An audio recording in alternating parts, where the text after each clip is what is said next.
வணக்கம் நண்பர்களே, நான் உங்கள் அர்ஜுன். இன்னைக்கு நம்ம வித்தியாசமான ஒரு மான்ஸ்டர்லாம் கலந்த ஒரு மூவியை தான் பார்க்க போறோம். இந்த மூவி ரொம்பவே இன்ட்ரெஸ்டிங்கா இருக்கும். This is Arjun. லைக் பண்ணாதவங்க லைக் பண்ணிக்கோங்க, சப்ஸ்கிரைப் பண்ணாதவங்க சப்ஸ்கிரைப் பண்ணிக்கோங்க. வாங்க படத்துக்குள்ள போலாம். படத்துல எடுத்தோடனே ஸ்டார்டிங்ல ஒரு பிரிட்ஜ் மாதிரி காட்டுறாங்க.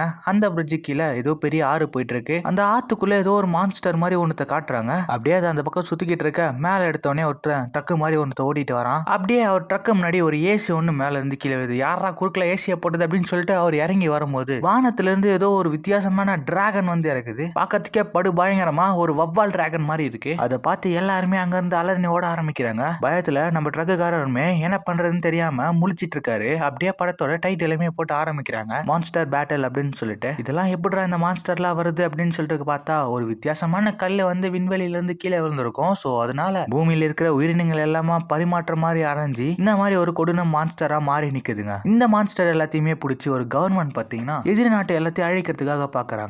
அந்த ஒரு கட்டத்துல அந்த மாஸ்டர் எல்லாருமே ரிலீஸ் ஆயிடுதுங்க. அது எப்படி பேக் ஃபயர் ஆச்சு உங்களுக்கு அப்படின்ற ஒரு கதை தான் இந்த மான்ஸ்டர் பேட்டில் அப்படின்னு சொல்ற ஒரு கதை. ஸோ இனிமே வீடியோவை லைக் பண்ணாதவங்க மறக்காம லைக் பண்ணி வச்சுக்கோங்க. ஸ்டார்டிங் எடுத்த உடனே ஒரு மலையை காமிக்கிறாங்க. அங்க ஏதோ ஒரு ஹோல்ஸ் எல்லாம் போட்டுட்டு இருக்கானுங்க. வித்தியாசமான மிஷின்ஸ் எல்லாமே அங்க இருக்கு. அந்த டைம்ல தூரத்துல இருந்து ஒரு ஹெலிகாப்டர் அந்த இடத்துல வந்து இறங்குது. அதுக்குள்ள இருந்து நம்ம ஹீரோ பையன் வெளியே வரான். நம்ம ஹீரோ பையன் பாத்தீங்கன்னா ஒரு ஸ்பெஷல் ஸ்குவாடோட ஹெட்டா இருப்பான். பக்கத்துல நினைக்கிட்டு இருக்காங்க பாத்தீங்களா, இவங்க தான் நம்ம ஹீரோயின். இவங்களுமே நம்ம ஹீரோவோட ஸ்குவாட்ல ஒரு மெம்பர் தான். இவங்கள தான் லவ் பண்ணிட்டு இருப்போம் நம்ம ஹீரோ. இப்ப இவங்க பலன் ஓடிட்டு இருக்காங்க பாத்தீங்களா, அதுக்குள்ள வேலை செஞ்சிருந்த ஆட்கள் எல்லாருமே வந்துட்டு திடீர்னு காணாம போயிட்டு இருப்பாங்க. நார்மலா விட அங்க ரேடியேஷன் ரொம்பவே அதிகமா இருக்கு. ஸோ அதெல்லாம் அளக்கிறதுக்காக பிளஸ் காணாம போன அந்த வேலையாட்கள் எல்லாருமே கண்டுபிடிக்கிறதுக்காக நம்ம ஹீரோவோட டீம் உள்ள இறங்குது. அப்படி இந்த மிஷின்ல ஏதாவது கோளாறு நடக்கிற மாதிரி இருந்துச்சுன்னா டக்குன்னு வெளியே வந்துடணும். அதுதான் மிஷினோட ஆர்டருமே. இவங்க ஸ்குவாட் எல்லாருமே சேர்ந்துக்கிட்டு அந்த பள்ளத்துல இறங்குறாங்க. கிட்டத்தட்ட ஒரு 2000 அடி உள்ள போயிடுறாங்க. இவங்க லிஃப்ட்ல இருந்து இறங்கின உடனே அது டிடெக்ட் ஆக ஆரம்பிச்சிருது. ரேடியேஷன் பவர் பார்த்தீங்கன்னா 3 பாயிண்ட்ல வந்து நிக்குது.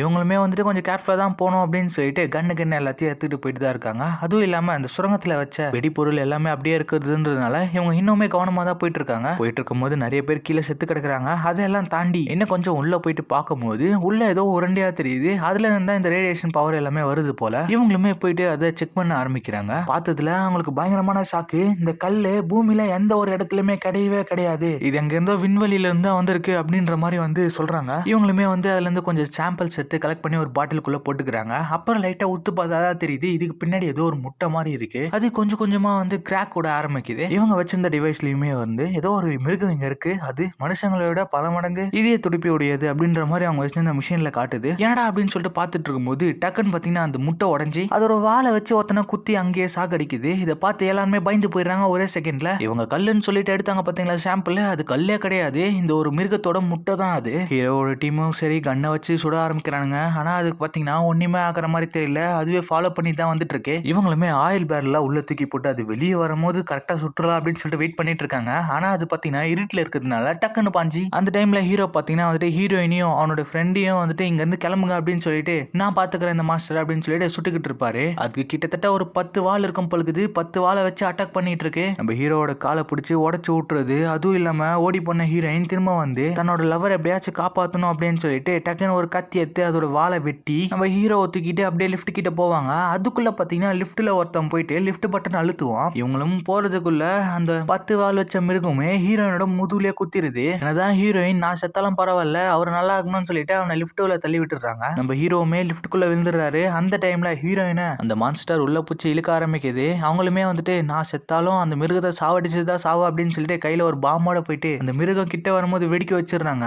அந்த ஒரு ஃபோர்ஸ்லயே லிஃப்ட்டுமே மேல வந்துருது. அந்த ஒரு பிளாஸ்டால அந்த குகை எல்லாமே மூடிடுது. ஹீரோ பையன் பாத்தீங்கன்னா அவங்க ஆள் இறந்ததுனால அழுதுட்டு இருக்கான். இந்த பக்கமே அவங்க ஸ்குவாட்ல இருந்தவன் அந்த சாம்பிள் கரெக்டா இருக்கா அப்படின்னு சொல்லிட்டு பார்த்து அதை எடுத்து பத்திரமா வைக்கிறான். அப்படியே கொஞ்சம் வருஷம் கழிச்சு நம்ம ஹீரோ பையன் ஒரு ஹோட்டல்ல வேலை செஞ்சுட்டு இருக்கான். அப்போ ஒரு கப்பிள்ஸ் வந்து அங்க மீன் ஆர்டர் பண்ணிருப்பாங்க. அதை எடுத்துட்டு போய் கொடுத்துட்டு நீங்க எப்பதான் இருந்தாலும் பிரியதான் போறீங்க, அதனால டக்குன்னு பிரிஞ்சிருங்க அப்படின்ற மாதிரி சொன்ன உடனே அவங்களுக்கு கொஞ்சம் கடுப்பாகுது. அந்த கப்பல் அவன் பாத்தீங்கன்னா டக்குன்னு எழுந்து நின்று இவனை யாரா வேலைக்கு வச்சது அப்படின்னு சொல்லிட்டு பயங்கரமா கத்த ஆரம்பிச்சிடறான். ஸோ ஓனருமே வந்து ஏன்டா இப்படி பண்றாடி, உனக்கு வேற வேலையே இல்லையாடா அப்படின்னு சொல்லிட்டு திட்ட ஆரம்பிச்சிடறாரு. ஆனா நம்ம ஹீரோ பையன் அதெல்லாம் காதுலயே வாங்காம டக்குன்னு குடிச்சிட்டு அவங்க ஆளோட போட்டோவை கையில வச்சு சுத்திக்கிட்டு இருப்பான். இந்த பக்கம் சாம்பிள் எடுத்தான் பாத்தீங்களா, அவன் கண்ணாடி கிண்ணடி எல்லாம் போட்டுட்டு ஒரு லேப்ல ஒர்க் பண்ணிட்டு இருக்கான். இவனுக்கு கீழே ஒரு 10 பேர் வேலை செய்யறாங்க போல. இவங்க எதை பத்தியோ பயங்கரமா ரிசர்ச் பண்ணிட்டு இருக்காங்க போல.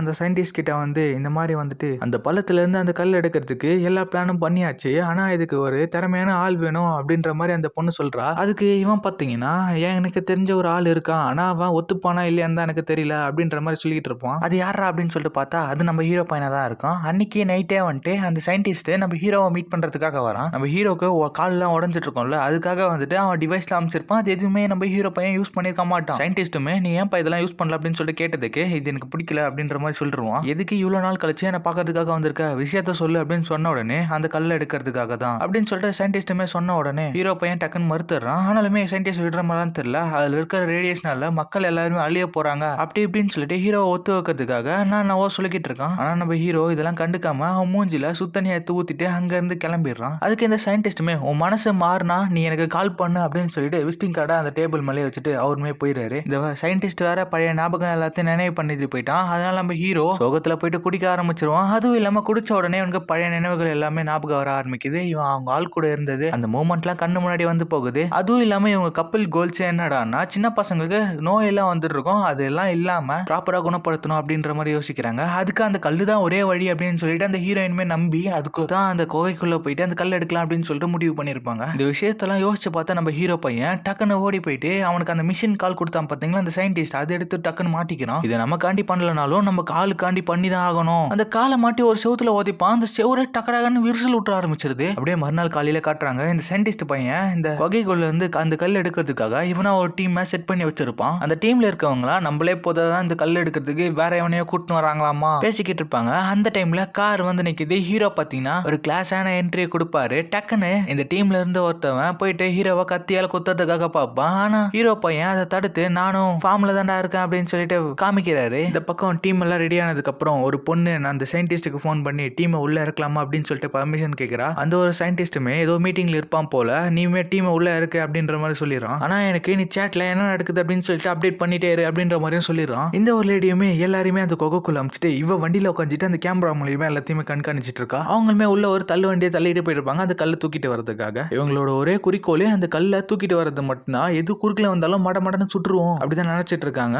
அந்த டைம்ல ஏதோ சத்தம் கேக்குது, யாரோ வர மாதிரி இருக்கு. பார்த்தா அவங்க எதிர்பார்க்காததுனால ஒரு 100 வவால் கிட்ட இருக்கும். வவால் எல்லாம் பறந்து இவங்க தலைக்கு மேல வர ஆரம்பிச்சிருது. அதுல பயந்தவன் ஒருத்தவன் டக்குன்னு சுட ஆரம்பிச்சிடறான். அதுக்கு நம்ம கேப்டன் ஷூட் பண்ணாத இரு, அது வெறும் வவால் தான் அப்படின்ற மாதிரி சொல்லிட்டு காம் பண்ணி உள்ள கூட்டிட்டு போவாரு. இவங்க எதிர்பார்த்த கல்லுமே அங்கதான் இருக்கு. அதை போயிட்டு ரேடியேஷன் டிவைஸ் வச்சு செக் பண்ணும்போது இதுதான் அந்த கல் அப்படின்னு சொல்லிட்டு கன்ஃபர்மேஷன் பண்றாங்க. இங்க நடக்கிறது எல்லாத்தையும் வெளியே ஒரு பொண்ணு உட்காந்து கேமரால பாத்துட்டு இருக்கான் பாத்தீங்களா. அவ உட்காந்துருந்த வண்டியோட கதவு டம்முன்னு வந்து அடிக்கும். டக்குன்னு பயந்துடுறா. வெளியில ஏதாவது இருக்கா அப்படின்னு சொல்லிட்டு பார்த்தாலுமே எதுவுமே இல்ல. அது மூணு மாதிரியே இருக்கட்டும் அப்படின்னு சொல்லிட்டு வந்து உட்காந்துடுறா. உள்ள பாத்தீங்கன்னா இவங்களுமே கொஞ்சம் கொஞ்சமா அந்த கல்லை தூக்கிட்டு வெளியே வந்துட்டு இருக்காங்க. இவங்க போயிட்டு இருக்கும் போது ஒரு டெட் எண்ட் வந்து நிக்குது. என்னடா இது, நம்ம கரெக்டான வழியில தான் வந்துட்டு இருக்கோம், அப்ப எப்படி முட்டு சந்திருக்கு அப்படின்னு சொல்லிட்டு யோசிச்சுக்கிட்டு இருக்கும் போது டக்குன்னு ஒருத்தவன் கிட்ட போயிட்டு என்னடா அப்படின்னு சொல்லிட்டு பார்க்கும்போது அது செவரே கிடையாது, ஒரு மான்ஸ்டர். அவன் போனவனை புடிச்சு சாப்பிட்டுறது. இவங்களுமே ஷூட் பண்ணிக்கிட்டே வேற வழியை நோக்கி ஓட ஆரம்பிப்பாங்க. அந்த சுரங்க பாதையுமே எப்படி போனா எப்படி வரும் அப்படின்னு சொல்லிட்டு ஒரு கிளியரான ஒரு வழி பாதையே இருக்காது. ஸோ அதனால வெளியில வண்டியில இருந்தா பாத்தீங்களா அந்த பொண்ணு தான் கேமரால பார்த்து நீங்க லெஃப்ட் எடுக்கணும் ரைட் எடுக்கணும் அப்படின்னு சொல்லிட்டு கைட் பண்ணிட்டு இருப்பா. அந்த பொண்ணு எதை பார்த்து கைட் பண்ணிச்சு அப்படின்னு சொல்லிட்டு தெரியல. ஆனா திரும்பவும் வந்து இவங்க ஒரு முட்டு சந்தில மாட்டிக்கிறாங்க. பின்னாடி வந்து ஒரு பெரிய ராட்சச சிலந்தி வந்து நிக்குது இவங்களை அட்டாக் பண்றதுக்காக. இவங்களுமே மாத்தி மாத்தி சுட ஆரம்பிச்சிடுறாங்க. ஆனா சுட்டாலுமே அந்த ஒரு சிலந்திக்கு எந்த ஒரு காயமும் ஏற்படுற மாதிரி தெரியல. இவங்க ஃபயர் பண்ற பிளாஷ்லயே அதுக்கு கண்ணு தெரியாம போறதுனால அதோட கால் கீழே பூந்து எல்லாருமே தப்பிக்க ஆரம்பிக்கிறாங்க. அந்த நேரத்துல அந்த சிலந்தி அதோட ஃப்ரெண்டை கூட்டிட்டு வந்து 2 சிலந்தியா சேர்ந்துக்கிட்டே இவங்களை துரத்த ஆரம்பிக்குதுங்க. இவங்களுமே இப்படியே வழியெல்லாம் கண்டுபிடிச்சு ஒரு வழியா வந்துடுறாங்க. நடுவுல ஒரு பாம்பையுமே போட்டு வந்துடுறாங்க. பின்னாடி துரத்தின வந்த சிலந்தி மேல கல்லெல்லாம் விழுந்து அது கொஞ்சம் அடிபட்டுருது. வெளியில ஒரு ட்ரக்ல ஒரு லேடி உட்காந்து கைட் பண்ணிட்டு இருக்கோம்ல, அதுல நம்ம ஹீரோ பசங்க ஏறிறானுங்க. ஆனா ஸ்குவாட்ல இருந்த 2 பேர் மட்டும் அந்த வண்டியில ஏறாம வெளியே போயிட்டு இருக்காங்க. அவங்கள சிலந்தி துரத்திக்கிட்டு இருக்கு. இன்னொரு சிலந்தி பாத்தீங்கன்னா இவங்க கிட்ட தான் சுத்திட்டு இருக்கு. மிச்ச நபர்கள்லாம் எங்க போனாங்க அப்படின்னு சொல்லிட்டு பாக்குறதுக்காக அந்த வண்டிலாம் சுத்தி சுத்தி வருது. ஆனா நம்ம ஸ்குவாட்ல இருக்கவங்க எல்லாரும் அமைதியா இருந்ததுனால அந்த ராட்சச சிலந்திங்களுக்கு அவங்க எங்க இருக்காங்க அப்படின்னு சொல்லிட்டு ஒண்ணுமே புரியல. இந்த பக்கம் 2 பேர் ஓடிட்டு இருந்தாங்க பாத்தீங்களா, அவங்க டக்குன்னு வாக்கி டாக்கில நாங்க எப்படியாச்சும் தப்பிச்சிருவோம், நீங்களும் தப்பிச்சிருங்க அப்படின்னு சொல்லிட்டு சொல்லும் போது வண்டியில சத்தம் கேட்டுருது. சோ இவங்களும் மாட்டிக்கிறாங்க. சத்தம் கேட்ட சிலந்தி வண்டியை கவுத்து போட்டு அதுல ஒருத்தனை முழுங்கிருது. இவங்களும் துப்பாக்கி வச்சு சுட ஆரம்பிச்சதுனால இன்னொரு சிலந்தியுமே அவங்கள தோத்துக்கிட்டு எல்லாருமே வண்டி கிட்ட வந்துடுறாங்க. வண்டியில ஒரு ஹோல்ஸ் போட்டு வண்டி உள்ள இருந்து வெளியே வந்து உள்ள ஒரு கிரானைட் தூக்கி போட்டுறாங்க. அத ஏதோ சாப்பாடு தான் நினைச்சு அந்த சிலந்தியுமே மூங்கிடுது. 2 சிலந்தியுமே பக்கத்துல இருந்ததுனால ரெண்டுமே வெடிச்சு செதறிடுதுங்க. இதுதான் சான்ஸ் அப்படின்னு சொல்லிட்டு அந்த கல்ல அங்க இருந்து ஒரு ஸ்கார்பியோல ஏத்திக்கிட்டு அவங்க எல்லாருமே கிளம்ப ஆரம்பிக்கிறாங்க. அந்த டைம்ல அங்க இருந்த அந்த 10 வால் வச்ச மான்ஸ்டர் ஃபர்ஸ்ட் டைம்ல கட்டிருப்பாங்களா, அந்த மான்ஸ்டர் வந்து அங்க பீஸ் பீஸா செதறி கிடந்த சிலந்தியோட பார்ட்ஸ் எல்லாத்தையும் எடுத்து வாயில போட்டுக்குது. இவங்க வந்து கல் எடுக்கிறன்ற பேர்ல தூங்கி இருந்து எல்லா மான்ஸ்டரையும் எழுப்பி விட்டு போயிடுறாங்க. இங்க இந்த பக்கம் சயின்டிஸ்ட் ஒரு ஸ்பீச் ஸ்பீச் கொடுக்க போயிருப்பார்ல, பின்னாடி இருக்கிற ஸ்கீனை அவுத்து விட்டு ஒரு பெரிய எருமா மாட்டை கட்டி போட்டு வச்சிருப்பாங்க கூண்டுல. இதை நான் தான் உருவாக்கினேன், என்னோட லேப்ல தான் உருவாக்கினேன் அப்படின்னு சொல்லிட்டு மக்கள் கிட்ட எல்லாம் சொல்லிட்டு இருப்பான். அந்த டைம்ல மேல இருக்கிற கூரெல்லாம் பிச்சுக்கின்னு கீழே விழுது. வவ்வால் டிராகன் மாதிரி ஒரு மிருகம் இருந்துச்சு பாத்தீங்களா, அது அந்த காளை மாட்டை தூக்கின்னு அழுக்கா பறந்து போயிடுது. இதை பார்த்த சயின்டிஸ்ட் இன்னுமே சந்தோஷப்பட ஆரம்பிக்கிறான். ஏன்னா அந்த வவ்வால் டிராகன் உயிரோட தான் இருக்கு அப்படின்னு சொல்லிட்டு டக்குன்னு அந்த சயின்டிஸ்டுமே அவங்க டீமுக்கு ஃபோன் பண்ணி ஒரு சேஃபான இடத்துக்கு வந்துருங்க அப்படின்ற மாதிரி இன்ஃபார்ம் பண்றான். இந்த டீமுமே அந்த விண்கல் எல்லாத்தையுமே தூக்கிக்கிட்டு அந்த சயின்டிஸ்ட் சொன்ன இடத்துக்கு போறாங்க. சயின்டிஸ்டுமே அங்கதான் இருக்காரு. டக்குன்னு நம்ம ஹீரோ பையன் போயிட்டு சயின்டிஸ்ட போட்டு அடிச்சிடறான். அந்த குகைக்குள்ள மாஸ்டர்ஸ் எல்லாம் இருக்கு அப்படின்னு சொல்லிட்டு இந்த சயின்டிஸ்ட் சொல்லி இருக்கவே மாட்டான் நம்ம ஹீரோ கிட்ட. அவங்க டீம்ல நிறைய இழப்பாயிடுது. இதெல்லாம் சொல்லி தான் கோவப்படுற மாதிரி சயின்டிஸ்ட் கிட்ட எனக்கு இதுக்கு பதில் டபுளா பேமெண்ட் வேணும் அப்படின்னு சொல்லிட்டு நம்ம ஹீரோ கேட்டுக்கிறான். சயின்டிஸ்டுமே ஒத்துக்கிறாரு. ஆனா நம்ம சயின்டிஸ்ட் பையன் சொன்ன மாதிரி அந்த ரேடியேஷன்லாம் அந்த கல்லுல பழையபடி தான் இருக்கு. ஆனா அந்த சயின்டிஸ்ட் போய் சொல்லியிருப்பான். ஏன்டா போய் சொன்ன அப்படின்னு சொல்லிட்டு நம்ம ஹீரோ போயிட்டு சயின்டிஸ்ட் கிட்ட கேட்கும்போது, ஏன் நம்புடா, நான் இதை டைம் வரும்போது உங்ககிட்ட சொல்றேன் அப்படின்ற மாதிரி சொல்லி நம்ம ஹீரோவை சயின்டிஸ்ட் ஆஃப் பண்றாரு. சயின்டிஸ்டுமே கல் வந்ததை யார்கிட்டயே இன்ஃபார்ம் பண்ண போறேன் அப்படின்னு சொல்லிட்டு அங்கிருந்து கிளம்பி போயிடுவான். அந்த டைம்ல தான் நம்ம ஹீரோ பையன் அவன் கூடிய சுத்திச்சு பாத்தீங்கன்னா அந்த பொண்ணு கிட்ட கேட்பான், எதுக்காக இந்த கல்லை இவ்வளவு ரிஸ்க் வச்சு எடுக்கிறீங்க அப்படின்னு சொல்லிட்டு கேட்கும்போது அதுக்கு அந்த பொண்ணுமே இது இந்த ரீப்ரொடக்ஷன் செல்ஸ் எல்லாமே வந்து பூஸ்ட் பண்ணுது, அதை வச்சு நிறைய தடுப்பூசிகள் எல்லாம் பண்ண போறோம் அப்படின்ற மாதிரி சொல்லிக்கிட்டு இருப்பா. இது மட்டும் தான் எனக்கு தெரியும், ஆனா சயின்டிஸ்ட் இதை வச்சு வேற எதெல்லாம் பண்ணிக்கிட்டு இருக்காரு, அந்த ஒரு இடத்துக்குலாம் எங்களை அலோவ் பண்றது இல்ல அப்படின்னு சொல்லிட்டு நம்ம ஹீரோ கிட்ட அந்த பொண்ணு சொல்லிக்கிட்டு இருப்பா. அந்த ஒரு லேபுக்குள்ள ஏதோ ஒரு ராட்சச பாம்பு இருக்கு, அது கழுத்துல ஏதோ போட்டு கட்டி வச்சிருக்காங்க. அது சொங்கி போயிட்டு ஒரு மயக்க நிலையில தான் இருக்கு. அவங்க வேலை செய்யறவன் ஏதோ ஒரு பட்டனை தெரியாம அழுத்தி விட்டுறான். அந்த டைம்ல ஒரு கம்பி வந்து அந்த பாம்பை குத்திடுது. உடனே அதோட ஹார்ட் பீட் ரைஸ் ஆக ஆரம்பிக்குது. ஆனா இதுக்கு கம்பி எல்லாம் சொருகி இருக்கு அப்படின்னு சொல்லிட்டு அந்த சயின்டிஸ்ட்லாம் எதுக்குமே தெரியாது. ஒரு கட்டத்துல ஹார்ட் பீட் எல்லாமே ரைஸ் ஆகி அந்த பாம்பை பாத்தீங்கன்னா ஹார்ட் பீட்டே இல்லாம இறந்து போயிடுது. இதெல்லாம் பார்த்தா அந்த சயின்டிஸ்ட் என்னதான் வேலை பாக்குறீங்க, எனக்கு எப்படியாச்சும் அந்த பாம்பு உயிரோட வேணும், நீ தான் அதை கொண்டு வரணும் அப்படின்ற மாதிரி சொல்லிட்டு பயங்கரமா போட்டு கத்திக்கிட்டு இருப்பாரு. அதெல்லாம் கேட்டுட்டு அவனுமே போயிட்டு அந்த பாம்பை ரிலீஸ் பண்ணி அதுக்கு மருத்துவம் பார்க்கறதுக்காக அந்த மிஷின் எல்லாம் ஆப்ரேட் பண்ணிட்டு இருப்பான். ஆனா அந்த பாம்புக்கு திடீர்னு உயிர் வந்ததுனால அங்க இருந்த சங்கிலி எல்லாத்தையுமே உடைச்சுக்கிட்டு அந்த ஒரு இடத்துல இருந்து தப்பிச்சு ஓடிடுது. சயின்டிஸ்ட் உடனே பாத்தீங்கன்னா அந்த பாம்பு எப்படியாச்சும் வெளியே போயிடக்கூடாது அப்படின்னு சொல்லிட்டு அங்க இருந்த ஷட் டவுன் பட்டன் எல்லாத்தையுமே கிளிக் பண்ணி டோர் எல்லாத்தையும் சாத்த முயற்சி பண்றான். இந்த பக்கம் வெளியே ஹீரோவும் அந்த பொண்ணு நின்றுட்டு இருப்பாங்க. உள்ளதான் ஏதோ பிரச்சனை அப்படின்னு சொல்லிட்டு அந்த லேபை நோக்கி ஓடி வருவாங்க. இவங்க லேபை நோக்கி போயிட்டு இருக்கும் போது அந்த ஒரு பாம்பு மண்டியில ஷீல்டுக்கு எல்லாம் மாட்டிக்கினே ஒரு வித்தியாசமான ரூபத்துல போயிடுது. இதை பார்த்துட்டு நம்ம ஹீரோ என்னது இது அப்படின்னு சொல்லிட்டு அந்த பொண்ணு கிட்ட கேட்கும் போது, இது ஒரு ப்ராஜெக்ட், இதுதான் வந்துட்டு நம்ம சயின்டிஸ்ட் பண்ணிக்கிட்டு இருக்காரு அப்படின்ற மாதிரி சொல்லிக்கிட்டு இருப்பான். அந்த பொண்ணு நம்ம ஹீரோ கிட்ட, நம்ம சயின்டிஸ்ட் இந்த விண்கல்ல இருந்து எடுத்த அந்த துகள்கள் எல்லாம் வச்சுதான் இந்த பாம்பை உருவாக்கி இருப்பான். இந்த பாம்பை உருவாக்கி கவர்மெண்ட்கே சேல் பண்ணலாம் அப்படின்னு சொல்லிட்டு தான் யோசிச்சிருப்பான். அங்க இருந்து நம்ம ஹீரோ எல்லாம் தப்பிக்க ட்ரை பண்ணும்போது எங்க சுத்தி பார்த்தாலும் பாம்பு கிட்ட தான் வந்து நிக்கிறாங்க கடைசியில. சோ லாஸ்ட்ல பாம்புமே முன்னாடி வந்து நிக்கும் போது அங்க இருந்து எப்படியாச்சும் தப்பிக்கணும் அப்படின்னு சொல்லிட்டு அந்த பொண்ணுமே அங்க இருந்து கோடாலியில அந்த கதவோட உடைச்சு விட்டுறா. அந்த ஒரு வழியை யூஸ் பண்ணி அந்த பாம்புமே அங்க இருந்து எஸ்கேப் ஆகி போயிடுது. அந்த பாம்பு தப்பிச்சு போனதை பார்த்துட்டு நம்ம சயின்டிஸ்ட் பாத்தீங்கன்னா எல்லாருமே பூச்சி திட்டிக்கிட்டு இருக்காரு, என்னடா இப்படி பண்ணிட்டீங்க அப்படின்னு சொல்லிட்டு. டக்குன்னு நம்ம ஹீரோவுமே அந்த பொண்ணை கூப்பிட்டு இந்த மாதிரி அவன் எத்தனை அந்த சாம்பிள்ஸ் எல்லாமே காலி ஆயிருச்சு, ஸோ அவன் புதுசா ரிசர்ச் பண்றதுக்காக தான் அந்த கல்லை ஒரு என்னை வச்சு எடுக்கிறதுக்காக என்னை கூட்டிட்டு வந்தான் அப்படின்ற மாதிரி சொன்ன உடனே இந்த பொண்ணுமே எல்லாத்தையுமே ஒத்துக்கிறா. ஆமா அப்படின்னு சொல்லிட்டு அந்த ஒரு பொண்ணுக்குமே இந்த ஒரு தப்பெல்லாம் பண்ணும்போது கொஞ்சம் குற்ற உணர்ச்சியா தான் ஃபீல் பண்றா. இந்த பக்கம் நம்ம ஹீரோவுமே இந்த பிரச்சனையை எப்படியாச்சும் ஒரு முடிவு கொண்டு வரணும் அப்படின்னு சொல்லிட்டு ஒரு முடிவுமே எடுக்கிறான். எல்லாத்தையும் சரி பண்ணணும்னு சொல்லிட்டு அந்த வில்கன்ல அந்த சயின்டிஸ்ட்கே தெரியாம அங்க இருந்து எடுத்துட்டு வந்துரும் அப்படின்னு சொல்லிட்டு கூட அந்த பொண்ணு இருந்துச்சு பாத்தீங்களா, அந்த பொண்ணை கூட்டிட்டு அந்த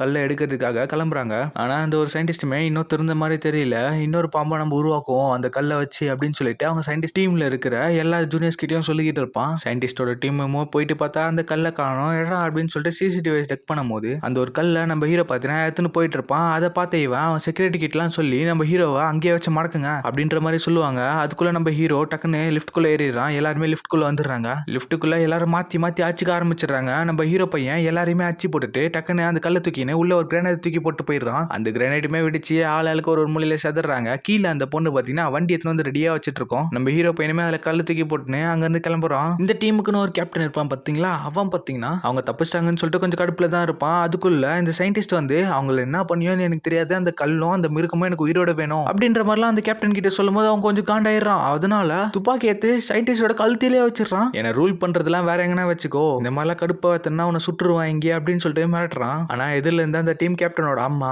எலும்பு நோயால பாதிக்கப்பட்டிருப்பாங்க. அந்த கல்லை நீ எடுத்துட்டு வந்தனா அதுல இருக்கிற எலிமெண்ட்ஸை வச்சு உங்க அம்மாவோட நோயை பூர்ணமா குணப்படுத்தலாம் அப்படின்னு சொல்லிட்டு அந்த டீம் கேப்டன் கிட்ட சொல்லிக்கிட்டு இருப்பாரு அந்த சயின்டிஸ்ட். இதோட ரிப்போர்ட்ஸ் எல்லாமே சயின்டிஸ்ட் அந்த லீடர் கிட்ட சொல்லும் போது நான் எப்படியாச்சும் அந்த கல்லை தூக்கிட்டு வரேன் அப்படின்னு சொல்லிட்டு அந்த லீடருமே அங்க இருந்து கிளம்ப ஆரம்பிக்கிறான். இந்த பக்கம் நம்ம ஹீரோவும் அந்த பொண்ணும் அந்த கல்லை தூக்கிட்டு வராங்க. அதுல ஜிபிஎஸ்லாம் செட் பண்ணிருப்பாங்க போல அந்த கல்லுல. அதை இந்த பொண்ணு டீஆக்டிவேட் பண்ணதுனால இவங்க எங்க இருக்காங்க அப்படின்னு சொல்லிட்டு அந்த சயின்டிஸ்ட் டீமுக்கு ஒண்ணுமே தெரியாது. இந்த பக்கம் நம்ம ஹீரோவும் அந்த பொண்ணும் அந்த பாம்பு போச்சு பாத்தீங்களா, அது ஊருல போகாம தடுக்கணும் அப்படின்னு சொல்லிட்டு அது போன தடத்தை ஃபாலோ பண்ணிட்டு வந்துட்டு இருக்காங்க. அந்த பாம்பு இருக்கிற இடத்துக்கு வந்து அந்த பாம்பு தூங்கிட்டு இருக்கு. அது முதுல ஒரு கம்பி குத்திட்டாங்க பாத்தீங்களா, அந்த கம்பியை புடுங்கிறதுக்காக நம்ம ஹீரோவும் ஹீரோயினும் சேர்ந்துக்கிட்டு சங்கலியெல்லாம் போட்டு கட்டி அந்த கம்பியை வெளியே எடுத்துடுறாங்க. ஆனா பாத்தீங்கன்னா அந்த பாம்பு டக்குன்னு தூங்கி இருந்தது, மூச்சுக்குது. டக்குன்னு இவங்களை நோக்கி வர ஆரம்பிக்குது. நம்ம ஹீரோவுமே கல் எடுத்து வச்சுன்னா அதை அடிக்கலாம் அப்படின்னு சொல்லிட்டு வெயிட் பண்ணிட்டு இருக்கும் போது அது இவங்களை வந்து மூது பார்த்துட்டு எதுவுமே பண்ணாம அங்க இருந்து போயிடுது. இனிமே எங்கேயும் போக முடியாது அப்படின்னு சொல்லிட்டு நம்ம ஹீரோவும் அந்த பொண்ணும் இங்கே டேராவை போட்டுறாங்க. நம்ம கேப்டனுமே நாளைக்கு விடிஞ்ச உடனே அந்த கம்பெனில இருக்கிற சுப்ரியன்ட் ஆபீசர் கிட்ட போயிட்டு நம்ம இந்த கல்லை ஒப்படைச்சிருவோம் அப்படின்ற மாதிரி சொல்லிக்கிட்டு இருக்காரு. அவங்களுமே நைட் அங்கேயே தூங்கிடுறாங்க. அப்படியே விடிஞ்சதும் மறுநாள் காலையில நமக்கு அந்த சீன் காட்டுறாங்க.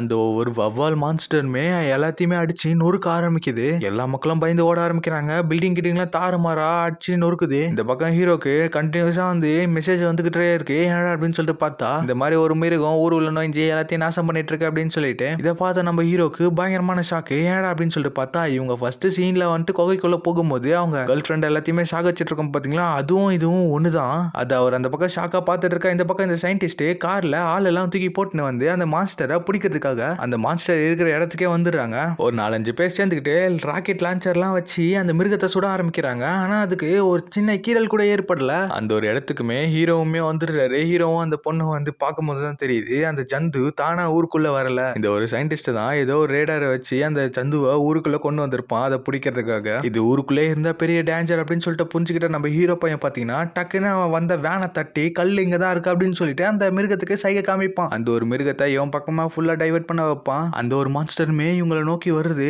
இவங்களுமே டக்குன்னு கார் எடுத்து அங்க இருந்து போக ஆரம்பிக்கிறாங்க. அந்த மான்ஸ்டருமே விடாம துரத்துக்கிட்டே வருது. இது அப்படியே ஊர் விட்டு வெளியே கொண்டு போயிடணும் அப்படின்னு சொல்லிட்டு பாக்குறாங்க. இந்த பக்கம் சயின்டிஸ்டுமே என்னடா அது அப்படியே போயிடுச்சு அப்படின்னு சொல்லிட்டு அதை ஃபாலோ பண்ணிட்டு வருவான். டக்குன்னு பின்னாடி திரும்பி பார்த்தா அந்த மான்ஸ்டரை காணோம். ஹீரோ பையன் எங்கடா போச்சு அப்படின்னு சொல்லிட்டு பார்க்கும்போது தான் அந்த ஒவ்வொரு மான்ஸ்டருமே இவங்கள தான் ஃபாலோ பண்ணிட்டு மேல பறந்து வந்துட்டு இருக்கு. அதையுமே பின்னாடி வா அப்படின்னு சொல்லிக்கிட்டு ஊரை விட்டு வெளியே கொஞ்சம் கொஞ்சமா கூட்டிட்டு போயிட்டு இருக்காங்க.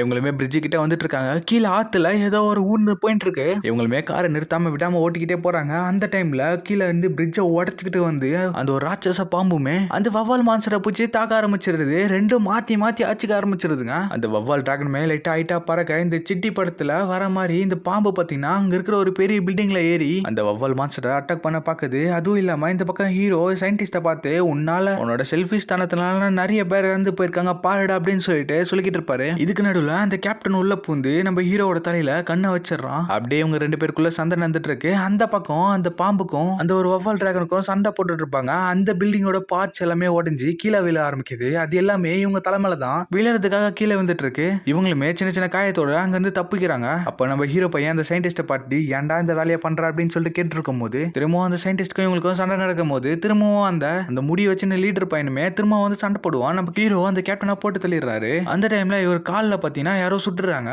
யாரா அப்படின்னு சொல்லிட்டு பார்த்தா நம்ம சயின்டிஸ்ட் தான் சைலண்டா இந்த வேலையை பார்த்திருப்பாரு. டக்குன்னு ஒரு கத்தி ஏத்து அவர் ஷோல்டர்லயே சொருவிட்டு இவங்க அந்த பக்கம் சண்டை போட்டுருக்காங்கன்னா அந்த ராட்சச மிருகமும் அந்த ராட்சச பாம்பும் மேல பில்டிங் மேல ஏறி சண்டை போட்டுக்கிட்டு இருக்கும். டக்குன்னு அவங்க டீம்ல இருந்த ஒரு காமெடி பீஸ் பாத்தீங்கன்னா கையில கிரைண்டர் எடுத்துக்கின்னு என் உயிரே போனாலும் பரவாயில்ல அந்த மிருகத்தை நான் தான் சாவடிப்பேன் அப்படின்னு சொல்லிட்டு ஓட ஆரம்பிச்சிடறான். படம் ஸ்டார்டிங்ல இருந்து எண்டிங் வரைக்கும் எந்த ஒரு ரோலுமே சின்சியரா பிளே பண்ணிருக்க மாட்டான். அந்த ஒரு கிரானைட்டுமே வெடிச்சதால அந்த நாகத்துக்கும் அப்புறம் அந்த ராட்சச டிராகனுக்கும் உடம்பெல்லாம் ஃபயர் ஆகி நகர கூட முடியாத படுத்துறது. அதுக்குள்ள நம்ம ஹீரோவும் முடி எடுக்கிறாரு. எல்லாரும் நல்லா இருக்கணும்னா நம்ம உயிரையும் தியாக பண்றதுல தப்பு இல்லை அப்படின்னு சொல்லிட்டு அந்த ரேடியேஷன் கல் இருக்கு பாத்தீங்களா, அந்த விண்வெளியில இருந்து வந்துச்சு அந்த கல்லை தூக்கிட்டு டக்குன்னு அந்த நாகத்தை முன்னாடியே போயிட்டு வச்சு அதை உடைக்க ஆரம்பிக்கிறாரு. அதுல இருந்த ரேடியேஷன் நம்ம ஹீரோ மேலேயும் படுது, அந்த பாம்பு மேலேயும் படுது. பாம்பு மேல பட்ட உடனே அதுக்கு இன்னும் 2 பவர் வந்துருது. அந்த ஒரு பாம்பை பாத்தீங்கன்னா டக்குன்னு போயிட்டு அந்த வவ்வால் டிராகனை முறுக்கிய சாகடிச்சிருது. இந்த பக்கம் நம்ம ஹீரோவுமே இறந்து போயிடுறான். நம்ம ஹீரோ பையன் இறக்கும் போது கூட அவங்க கேர்ள் ஃப்ரெண்டோட நினைப்போட தான் இறந்திருப்பான். அவகிட்ட தான் போற மாதிரி சிரிச்சுக்கிட்டே செத்து இருப்பான். அங்க வந்த கவர்மெண்ட் ஜெட்டுமே மீது இருந்த அந்த பாம்பையும் லான்ச்சர்லாம் யூஸ் பண்ணி சாகடிச்சிடுறாங்க. இந்த ரேடியேஷனை வச்சு தப்பா இன்ஃப்ளூயன்ஸ் பண்ணி இந்த மாதிரி பாம்புங்கள் எல்லாம் உருவாக்குது சயின்டிஸ்ட் தான் சொல்லிட்டு எல்லாருக்குமே தெரிஞ்சிடுது. ஸோ அதனால அவன் வெளியே வர முடியாத மாதிரி ஜெயில தூக்கி போட்டுடுறாங்க. இந்த டீம்லயே உயிரோட வெளியே நடமாடுறது அப்படின்னு சொல்லிட்டு பாத்தீங்கன்னா இந்த ஒரு பொண்ணா தான் இருக்கும். இதுக்கப்புறம் அந்த ரிசர்ச் பண்ற டீம் இவ தான் லீட் பண்ண போறா அப்படின்ற அப்படின்ற மாதிரி இந்த படத்தையுமே முடிக்கிறாங்க. மக்களே, உங்களுக்கு இந்த படம் பிடிச்சிருந்துச்சுன்னா மறக்காம சப்ஸ்கிரைப் பண்ணி சப்போர்ட் பண்ணுங்க. லைக் பண்ணாதவங்க லைக் பண்ணிக்கோங்க. இந்த மாதிரி வேற ஒரு படத்துல பார்க்கலாம். அது வரைக்கும் நான் உங்க அர்ஜுன். Tata, bye bye.